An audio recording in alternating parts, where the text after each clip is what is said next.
No hei ja tere tulemast meie vannituppa. Tänase video sisu saabki juhtuma ainuüksi meie vannitoas. Mul on siin kaks projekti, mis mul on pikka aega oodanud ning ma võtsin nüüd lõpuks kätte ja tegin need ära ja näitan ka teile, kuidas ma need tegin. Enne ma proovin niisuguse hästi kiire lühitutvustuse teha sellest, kuidas me IKEA köögimööblist omale vannitoa mööbli tegime ja miks ma seda tegin. Ehk siis alustades algusest, vannituba on meil L-tähekujuline. Uks on seal, kohe ukse kõrval on pesumasina ja kuivati koht. Sinna oli ette nähtud valamu koht, siia oli ette nähtud vann.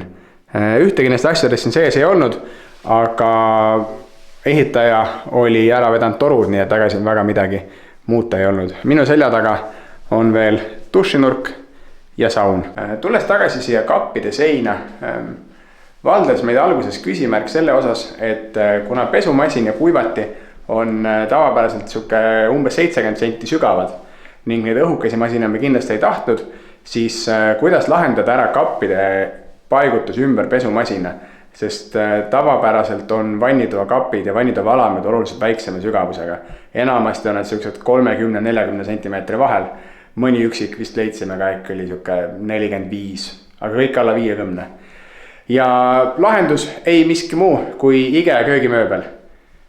Tegelikult ma isegi väga palju siin muutma selle jaoks ei pidanud, ma näitan paar sihukest huvitavamat võtet, mis ma kasutasin, et see köögimööbel siia paremini sobima panna. Kõigepealt siis räägime sahtlitest. Sahtlid on suures plaanis, nii nagu IKEA köögisahtlid ikka, siin on kõrge sahtel ja kõrge sahtli sisse ma panin veel sisesahtli, kus Kati hoiab oma erinevaid väikseid pidineid, kasutab selle jaoks seda söögiliistade separaatorit.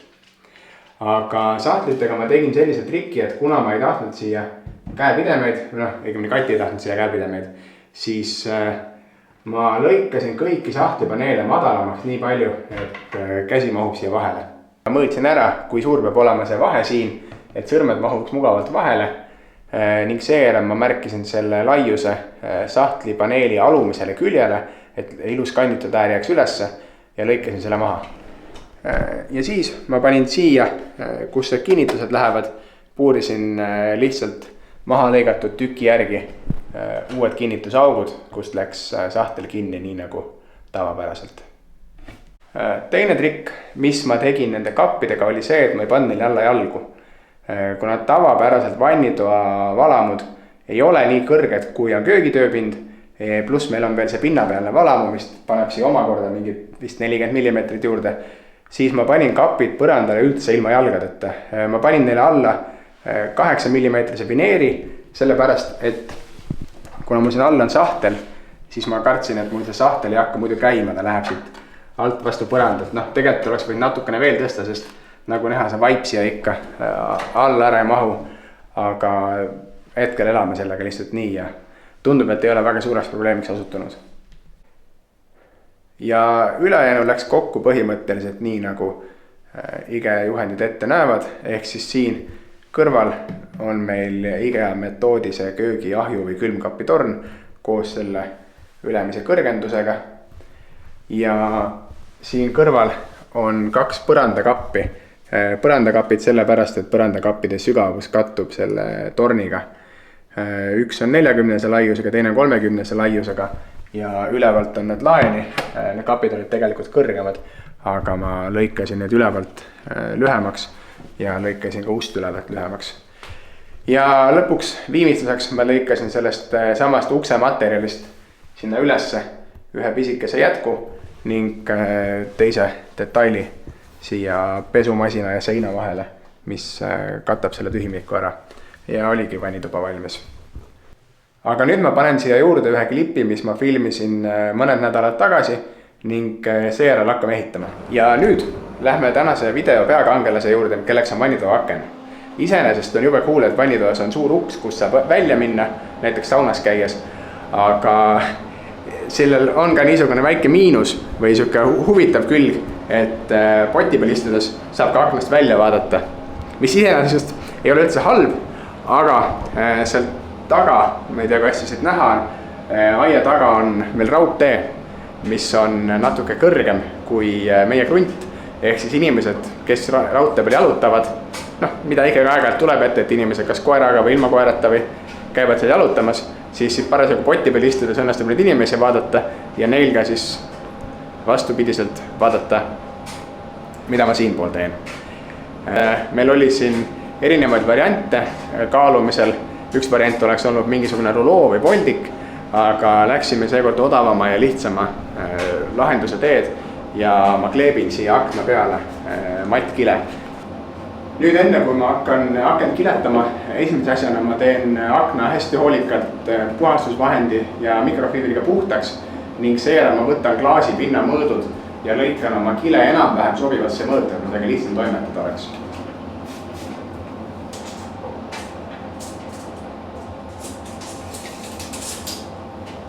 Ma lähen nüüd lõikan selle kiletüki välja. Ma lõikan ta alguses natuke suurema. Ma arvan, et circa 5 senti mõlemast servast üle ning selle lõppu ma lõikan pärast parajaks juba akna küljes.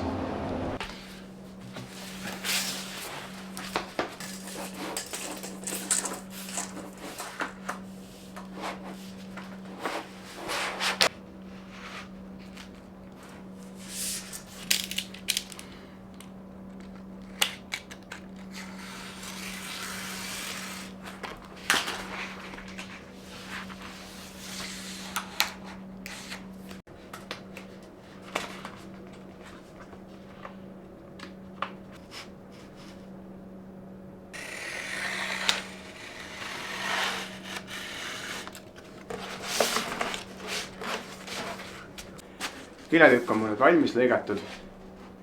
Enne kui ma jätkan, ma ütleks kohe ära, et ma kindlasti ei ole mingisugune kiletamise ja kleepimise ekspert. Aga elu jooksul on olnud olukordi, kus ma olen sunnitud asju kiletama ja eks töökäigus ikka õpid.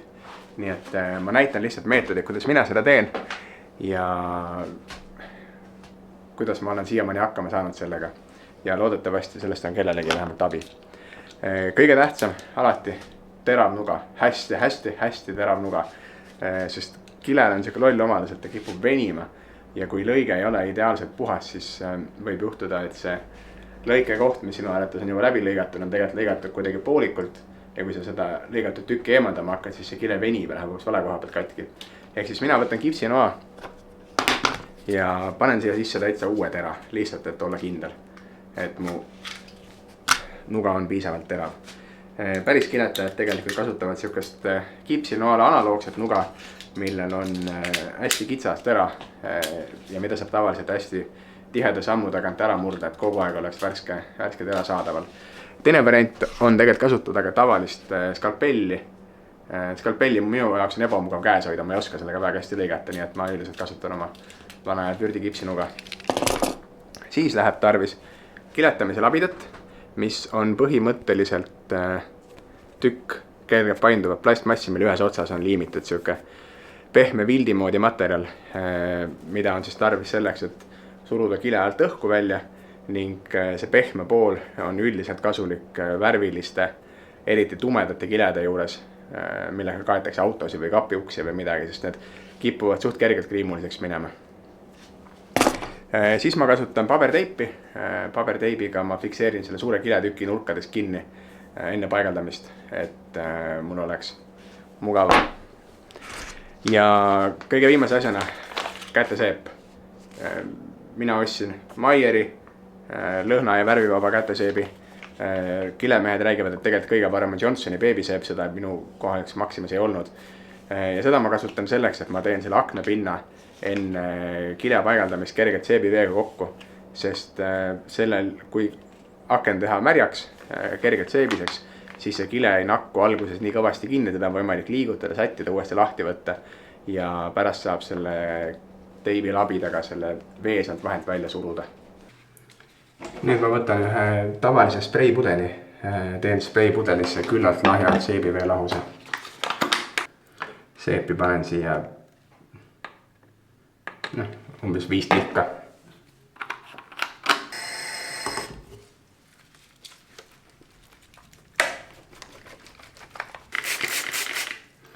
Ja lahus on õige siis, kui ta on näpu vahel hästi kergelt libe. Mitte niisugune, millega saaks juba käsi pesta, aga kui ta on hästi natuke libedam kui tavaline vesi, siis on päris hästi. Nüüd järgmisena ma panen oma siia akna üles ja serva valmis paar tükki seda tavalist maalereipi, mis hakkavad mul seda kilet kinni hoida senikaua, kui ma seda paika sätin.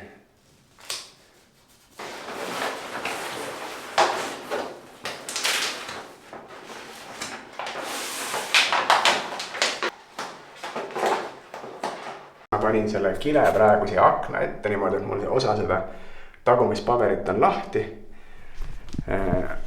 Aga samas ta on see osa, mis puutub vastu akent, on veel paberiga kaetud ning ta ülevalt on nende 3 teibiribaga ripub seal akna küljes.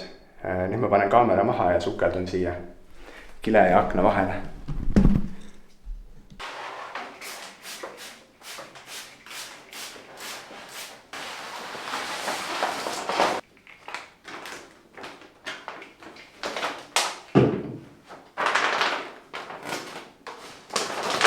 Nüüd mul on nii kile liimi pool kui ka akna klaas tehtud seebiveega kokku ja nüüd ma lasin ta siia peale pehmelt. Ja nüüd me siit selle kile ja akna vahelt näeme, ei tea, kui hästi see kaamerast näha jääb, aga põhimõtteliselt siin on praegu see kile on siin vastu klaasi, aga ta ei liimu kinni, sellepärast et see vee ja seebikiht on vahel ning nüüd mul on võimalik teda akna peal liigutada. Vastase korra kleepuks ta esimese korraga kõvasti kinni ja siis ma ei saaks enam sättida ning kui jääb midagi kortsu või õhumulle alla, siis on selle väljasaamisega tükk tegemist. Nüüd ma võtan oma teibilabida ja hakkan sellega ülevalt servast mööda külgesid vaikselt.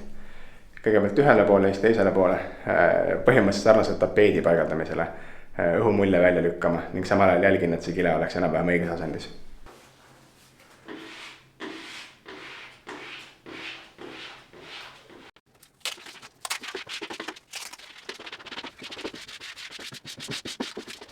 Kuna ma panin selle kile ülevalt natuke üle serva, toon see kile ots on praegu siin akna peal, siis ma võtan nüüd noa ja lõikan sealt mööda selle tiheda äärde selle kile ära, siis ma saan selle ülemise otsa lükata klaasi vastu täitsa oma kohale paika ning seejärel saan hakata ülevalt alla tulema.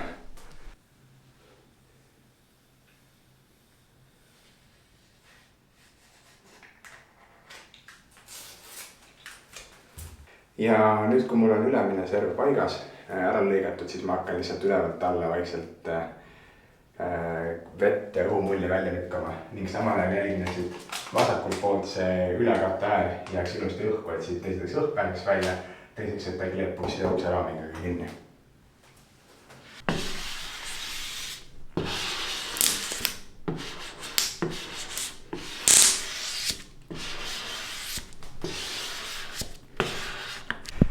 Nüüd mul vahepeal juhtus niisugune asi, et ma ülemist serva ära lõigates suutsin noateraga ikkagi kilet vigastada niimoodi, et see hambakoht siin jääks läbi akna nähtavale, mis ma siin sisse lõikasin. Ja mis ma nüüd selle päästmiseks teen, on see, et kuna mul on kilet natuke rohkem, alt servast on väike ülekatte, siis ma tõmbasin ta ülevalt uuesti lahti. Ma tõmban ta lahti nii kaugele, kui mul seebivett on välja surutud ning ma pritsin siia lihtsalt julgelt pumbast seebivett juurde, et ma saaksin ta uuesti libedaks ja seejärel ma saan selle kile kõik nihutada natukene ülesse poole ning uuesti kinnitada.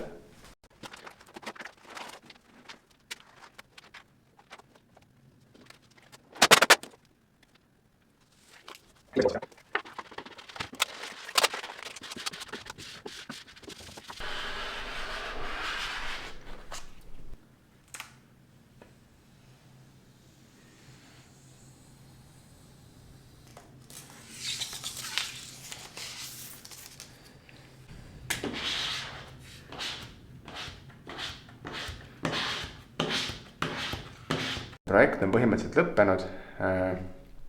Ma lõikasin ära alt serva, parema serva, ülemise serva. Mul on veel lõikamata jäänud see vasakpoole serv. Selle ma teen ka kohe ära ja siis ma surun viimased õhumullid välja ning ongi lõppenud tänaseks.